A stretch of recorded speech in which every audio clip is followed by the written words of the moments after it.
업황은 내년까지는 저는 좋게 보고, 이제 업황보다 보통 주식시장이 한 6개월 선행하기 때문에 일단은 내년 상반기까지는 기본값을 좋게 보는 건데, 최근에 특히나 이제 11월에 조정을 받았기 때문에 어떻게 보면 지금 영상을 보시는 분들한테는 좀 기회가 있을 것 같긴 합니다.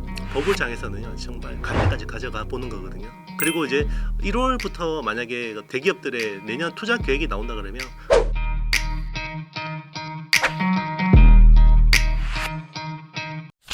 중일 갈등이 이제 격화되고 있고, 그래서 일본이 중국으로 가는 반도체 핵심 소재 포토레지스트 이제 수출을 늦추고 있다는 보도가 나왔더라고요. 이게 되게 중요해서 사실 반도체 기업 양대 산맥으로 꼽히는 뭐 중심거지나 창신 메모리 이를 뭐 멈출 수 있다는 시나리오도 거론되던데, 일단 뭐 이 포토레지스트 어떻게 얼마나 중요한 건지 설명 부탁드릴게요. 일단 이제 반도체 노광 공정에 반드시 필요한 소재예요. 그러니까 포토레지스트라는 건 관광액이라고 하죠. 관광액이라고 하는데, 이게 우리가 2019년 때 아베 소부장 사태 그때 3대 핵심 소재를 우리나라를 제재를 했잖아요. 그 중에 제일 중요한 게 포토레지스트였고, 네. 그리고 또 하나가 고순도 불산, 그리고 이제 그때 이제 폴더블 디스플레이를 구현하는 이제 폴리이미드.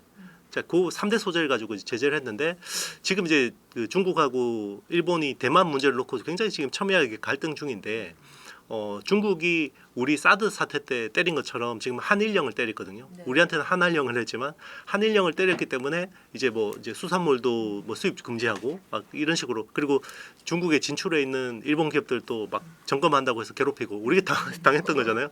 그리고 이제 우리가 일본한테 당했던 걸 또 일본이 그대로 중국한테 지금 하고 있는 상황이고, 그래서 포토레지스트 같은 경우는 일본의 TOK, JSR 그리고 시네츠 화학 이런 회사들이 거의 7-80%를 담당해요. 특히나 선단 공정 같은 경우, 그러니까 EUV용 PR 같은 경우 거의 95% 이상. 그러니까 일본을 빼고 PR을 뭐 수급하기가 쉽지 않은 거죠. 그때 우리나라도 그때 화들짝 놀라서 국산화를 한 거고요. 그런데 지금 이제 중국이 한 3개월치 정도 재고가 남아 있어요. 왜냐하면 PR이라는 게 약간 액체하고 약간 그 고체의 약간 계일 상태라고 봐야 되거든요. 약간 점성이 있는 약간 액체라고 봐야 되는데, 그래서 오래 보관을 못 합니다. 그래서 한 재고가 3개월 정도 남아 있기 때문에 당장 뭐 생산에서는 문제가 없을 건데, 뭐 실제로 지금 11월 수출 물량을 보면 일본 회사들이 중국으로 수출하는 물량이 40% 가까이 감소했거든요. 그러니까 11월부터 사실 제재가 들어갔다라고 봐야 될 것 같고, 근데 이제 공식적으로는 우리 제재한 적 없어 이러죠. 사실 중국도 사드 그 이후로 한한령 한 적 없어 이러잖아요. 실제로. 근데 뭐 공식적인 외교적인 레토릭하고 실제하고는 다른 거잖아요. 특히나 또 오늘 보면 일본 하고 이제 중국 군대가 또 뭐 레이더 뭐 또 정조준한 거 가지고 또 지금 갈등이 첨예해지고 있기 때문에 저는 이게 좀 더 이 갈등이 좀 더 증폭될 수 있다고 보고 있어요. 그래서 그런 쪽에서는 사실 또 우리가 반사이익을 볼 수 있죠. 양쪽 다. 네.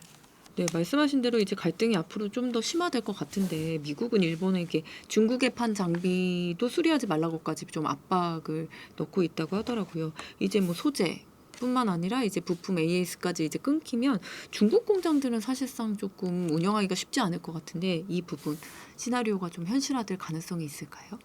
일단 그 양국 간의 갈등이 더 심화될 경우에는 충분히 가능하다고 보고 있어요.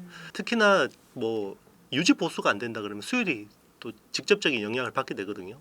그리고 그 지금 글로벌 장비 회사들 중국 지사를 대부분 철수를 했어요. 그래서 거기서 유지 보수하고 뭐 소모품 갈아주고 소프트웨어 디버깅 해주고 이런 것들을 사실 그 일본 기업들이 많이 담당을 하고 있었거든요. 그러니까 눈치 보면서 많이 하고 있었어요. 그래서 대표적으로 지금 보면 노광 장비가 뭐 ASML 같은 회사들이 중국에다 많이 팔았을 거 아니에요. 그러면 그걸 또 중국 기업들은 써야 되는데 ASML이 저기 팀을 철수했잖아요. 그쪽을 일본의 이제 니콘이나 캐논 같은 회사들에서 많이 AS 비즈니스를 했어요. 실제로 지금 중국에 있는 노광 장비가 한 1200대 정도로 추정이 되고 있는데, 거기 상당 부분을 일본 기업들이 하고 있었는데 최근에 그쪽 인력을 철수했다고 합니다. 그래서 그게 그러면 이제 SMIC, CXMT, YMTC 같은 중국의 3대 반도체 회사의 어떤 생산성에 큰 영향을 줄 수 있습니다. 일본이 이제 뭐 소재를 막으면 중국이 갖고 있는 최대 무기 이제 히토류를 막을 가능성도 있을 것 같은데, 이 경우에 우리 기업들도 이제 피해를 볼 수 있다 이런 이야기가 나오더라고요. 새우등 터지는 상황이 좀 올 가능성이 있을까요? 충분히 가능합니다.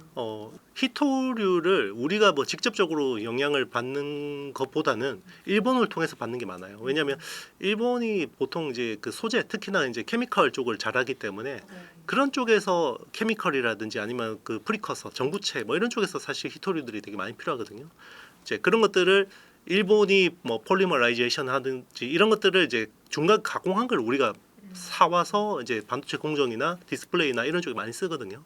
그래서 이제 이게 지금은 당장 우리가 수혜를 보지만 히토류나 이런 쪽으로 만약에 이제 그게 점증된다 그러면 충분히 우리한테도 타격이 불가피하긴 한데, 근데 이제 그 일본도 그렇고 우리나라도 그렇고 중국의 히토류를 그동안 좀 많이 맞았잖아요. 수차례 이게 처음 맞은 게 아니기 때문에 어느 정도에 대응하는 뭐 그 재고라든지 그런 이제 시나리오 플래닝은 충분히 돼 있다라고 보고 있고요.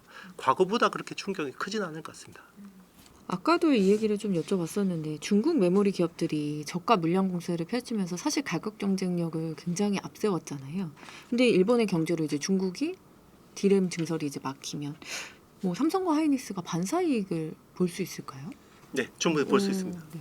일단 제일 걱정하는 게 지금 뭐 CXMT가 DDR5 쪽에도 물량 폭탄을 내놓을지, 그리고 HBM에 진입할지, 이게 제일 걱정이거든요. 당장 이제 HBM 같은 경우는 CXMT가 내년 상반기 중에 HBM 3E 말고 3, 네, 그러니까 우리 한 2, 3년 전에 썼던 거 3 8단을 개발하는 게 목표였거든요. 근데 지금 일본의 어떤 케미컬 제재로 인해서 이게 사실 굉장히 어려워질 수 있습니다. 네, 특히나 이런 쪽에서는 또 파츠라든지 뭐 이런 쪽에서 또 되게 중요해질 수 있는데 제재가 이제 케미컬을 넘어서 우리 이야기하는 반도체 장비 소모품까지 확장이 된다 그러면 이게 더 데미지가 커질 수 있어요. 또 반대로 우리가 또 반사이익을 볼 수도 있고요. 근데 역으로 지금 삼성과 SK 하이닉스는 디램 범용 디램 생산량을 줄이고 AI 반도체에 집중을 하고 있는 상황이잖아요. 이런 상황에서도 반사이익이 가능할까요? 지금 집중이 AI에 되고 있는데. 뭐 우리가 HBM 쪽으로 계속해서 캐파를 많이 늘리고 있긴 하지만 삼성전자 같은 경우는 여전히 범용 메모리 비중이 70%가 넘고요. 그리고 SK 하이닉스도 금액 기준으로 보면 절반이 아직까지 범용 메모리입니다. 그렇기 때문에 충분히 뭐 업사이드는 있다라고 봐야겠죠. 그러니까 가격이 더 이제 튈 거고, 최근에 보면 재밌는 이슈가 지금 그 메모리 공급사들하고 중장기 계약, 그러니까 롱텀 어그리먼트라고 해서 계약을 하는 게 보통 하이퍼스케일러들이잖아요. 아마존이라든지 아니면 마이크로소프트라든지 구글 같은 회사들이 보통 장기 계약을 하는데, 재밌게 샤오미가 자기네들 B2C 제품에 1년치 메모리 계약을 했다라고 이야기를 했거든요. 그 말은 지금 이제 중국 기업들도 이 메모리의 어떤 공급 부족, 특히나 B2C 쪽에서도 공급 부족이 굉장히 구조적으로 끌고 갈 수도 있겠다, 이렇게 이제 인식을 하고 있다라고 봐야겠죠. 일본의 반도체 이제 수출 중단으로 우리 국내 소부장 업체들이 수혜를 볼 것이라는 전망도 나오고 있는데 대표님은 어떤 기업들을 좀 눈여겨보고 계실까요? 일단 지금 이제 주가적으로 영향을 받은 거는 포토레지스트를 하는 게 이제 동진 세미캠이고요. 그리고 이제 고순도 에찬트 쪽을 하는 게 솔브레인이라는 회사고, 그리고 이제 그 세정 쪽에 또 케미컬 하는 게 이제 고순도 과산화수소라는 게 한솔케미컬이잖아요. 그래서 여기 3대장은 일단 이제 그 이슈가 나오자마자 특히나 이제 동진 세미캠 솔브레인이 제일 반등이 셌고요. 그리고 이제 여기에 또 그 전에 전 소재를 납품하는 회사들 있잖아요. 경인양행이라는 회사는 이제 포토레지스트 전 공정의 어떤 그걸 납품하고, 그리고 이제 ENF 테크놀로지 같은 회사들도 이제 수혜를 받고요. 그리고 이제 그 신너 같은 거 있잖아요. EUV, 그러니까 PR 소재를 덜 쓸 수 있게 약간 공정의 어떤 그런 좀 효율을 높일 수 있는 소재를 하는 게 피그미어라는 소재를 또 캠트로닉스가 하기 때문에 그런 회사들이 이제 수혜를 받는데, 일단 그런 쪽은 사실 시장이 좀 프라이싱 돼 있고요. 근데 앞으로 더 업사이드는 있다로 보지만, 이게 이제 그러면 미중 간에 갈등이 더 첨예해질수록 확대 재생산될수록 이제 그 회사들의 주가가 더 움직일 수 있는데, 제가 이제 기자님하고 계속 이야기했던 것처럼 AS 부분으로 만약에 확장될 경우에는 반도체 파츠 쪽을 봐야 될 것 같습니다. 그래서 뭐 대표적으로 반도체 소모품을 하는 회사, 대표적으로 코미코 같은 회사가 이제 자회사 미코 세라믹스를 통해서 장비 이제 히터 블록 같은 것들을 하잖아요. 그게 이제 증착이나 뭐 식각 쪽에 이제 그런 부품들 하기 때문에 봐야 되고, 그리고 이제 그 지금 HBM을 쌓으려면 TC 본딩이라는 서멀 컴프레션 본딩을 통해서 또 이걸 칩을 적층을 해야 되는데 거기에 이제 소모품을 또 일본 소재 회사가 잡고 있어요. 아비오닉스라는 회사가 주로 하고 있는데 거기를 또 대체할 수 있는 회사가 이제 국내 미코라는 회사가 있죠. 펄스 히터를 또 이제 그쪽을 하기 때문에 좀 관심을 가질 만하고 그리고 이제 드라이 에처 쪽에서는 이제 KNJ가 중국 회사들한테 많이 팔고 있어요. SIC 일링이나 이런 쪽에 그런 회사들 좀 관심을 가질 만한 것 같습니다. 중국이 이제 AI가 미국을 좀 위협하고 있을 정도로 많이 성장했다고 하는데 양국이 지금 얼마나 좀 차이가 난다고 AI 쪽에서 차이가 난다고 보시나요? 그게 이제 수시로 이렇게 이제 벤치마크 테스트가 달라지고 있긴 한데 AI 전문가들 이제 의견에 따르면 미국이 만약에 빅테크가 지금 제미나이가 뭐 100, 뭐 오픈 AI, 챗GPT가 만약 한 98 이 정도라 그러면 중국이 한 90 정도는 나온다 이렇게 볼 수 있고요. 뭐 나머지 뭐 3등부터는 의미 없습니다. 60점 막 이렇게 밑으로 가기 때문에 일단은 양강 구도는 굉장히 뚜렷한 것 같은데 최근에 일단은 이제 중국이 그 반도체 칩이 막혔잖아요. 네. 특히나 엔비디아 칩이 막혀서 그런 쪽에서 좀 생각보다 좀 지금 어려움이 있는 것 같고요. 그래서 지금 계속해서 시진핑 같은 경우도 트럼프한테 요구하는 게 반도체 칩 우리가 히토를 풀어줄 테니까 반도체 칩을 달라 이런 이야기를 많이 하고 있죠. 사실 이제 중국이 내놨던 딥시크가 나왔을 때 전 세계가 좀 놀랐는데 미국 빅테크의 이제 생성형 AI와 이 딥시크 비교하면 좀 어느 정도 수준 차이가 날까요? 딥시크가 처음에 올 초에 나왔을 때만 해도 갑자기 그냥 듣지도 못했던 회사가 갑자기 탑10 안에 들어와서 깜짝 놀란 거거든요. 지금 딥시크 같은 경우는 일단 10등 밖으로 확 밀렸습니다. 왜냐하면 컴퓨팅 파워가 없으면 아무리 그 AI 모델이 좋아지는 요건이 결국 세 가지거든요. 이제 컴퓨팅 파워 그리고 데이터, 양질의 데이터 그리고 이제 알고리즘인데 딥시크가 깜짝 놀라게 했던 거는 양질의 데이터와 알고리즘만으로 이제 컴퓨팅 파워를 어느 정도 극복을 했기 때문에 깜짝 놀란 건데 그런데 이제 컴퓨팅 파워가 적어도 된다라는 건 아니거든요. 곱하기잖아요, 곱하기. 그러면 컴퓨팅 파워 쪽이 훅 내려가면 결국 아무리 다른 쪽에서 열심히 해도 이 곱하기이기 때문에 그게 좀 한계가 있는 거죠. 그래서 일단 그때도 보면 딥시크 같은 경우도 H20 칩이 메인이라고 하지만 실제로는 H100 시리즈 같은 경우들이 밀수로 굉장히 많이 들어갔다라는 의혹들이 많았었습니다. 그게 뭐 몇만 장 된다. 그리고 실제로 그 딥시크는 없지만 사실 그 딥시크의 창업자 량원펑이 자기네들 그 퀀트 알고리즘 하는 회사 투자 회사가 있는데 거기 H100이 5만 장 이상 있다라는 이야기도 있었었거든요. 그러니까 이제 컴퓨팅 파워가 없이 개발했다. 이건 사실 좀 과장이 있습니다. 그때 딥시크가 공개될 때 오픈 소스로 공개해서 더 조금 놀랐던 것 같은데 미국 시스템이 더 폐쇄적이다라는 분석에 대해서는 어떻게 보실까요? 그렇죠. 어쨌든 지금 미국은 자국 빅테크끼리 지금 군비 경쟁을 하는 거거든요. 물론 이제 중국도 염두에 두고 있겠지만 당장은 구글 입장에서는 챗GPT가 뭐 하는지 그죠? 그리고 이제 메타의 라마가 뭐 하는지 이게 중요할 거거든요. 그렇기 때문에 일단 중국 입장에서는 자기네들은 오픈 소스를 통해서 기술을 풀어야지 이게 이제 더 많은 이쪽에 이제 그 생태계들이 생기고 그게 이제 소프트웨어 스택이 강해질 수 있는 이슈가 될 수 있잖아요. 그래서 이제 어떻게 보면 불가피하게 왜냐하면 그 중국의 AI 모델을 저런 식으로 오픈 소스화하지 않으면 누가 갖다 쓰려고 하겠습니까? 이제 그래서 어떻게 보면 불가피한 전략이었는데 그거는 양날의 칼이죠. 그러면 오픈 소스화하면 이걸 수익성을 추구할 수가 없어요. 리눅스를 가지고 돈 벌었다고 이야기는 못 들었잖아요. 네, 똑같은 거죠.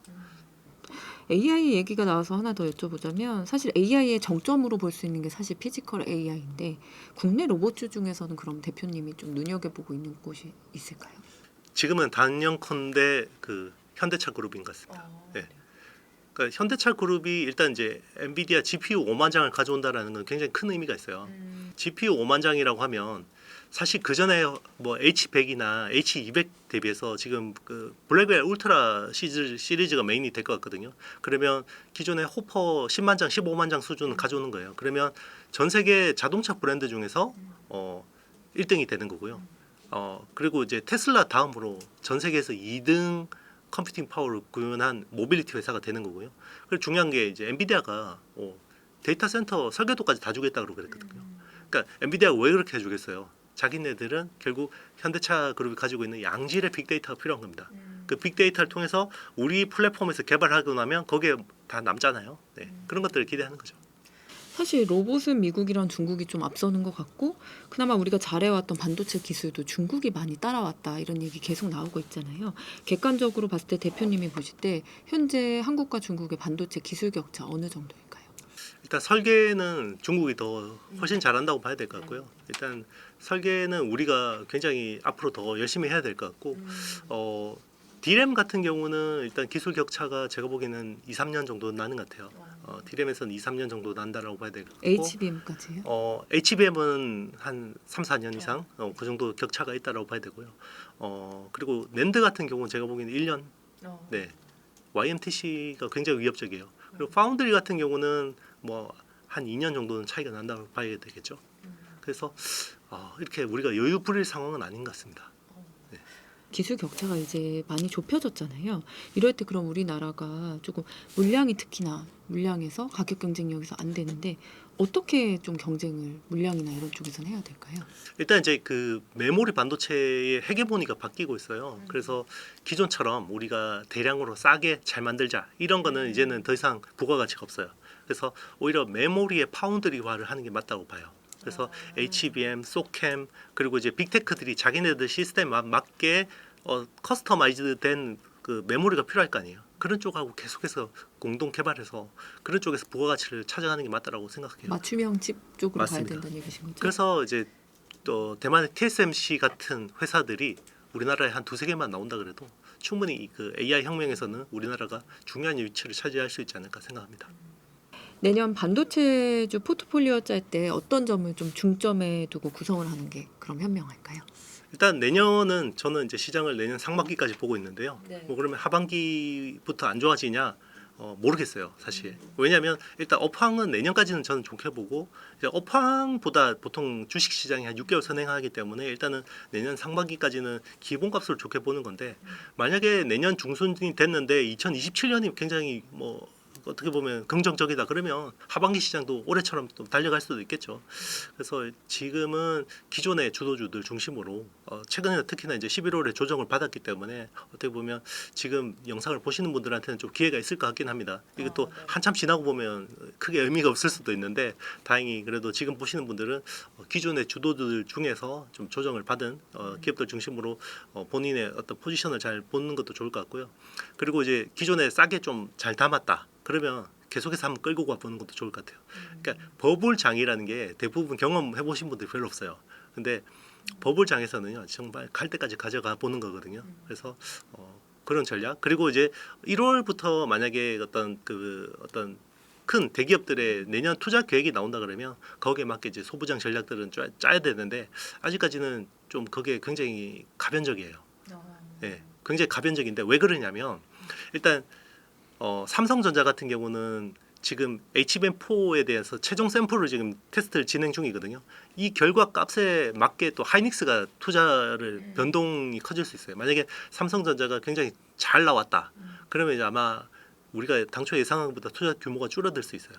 근데 반대로 또 삼성전자가 또 별로 시원찮다.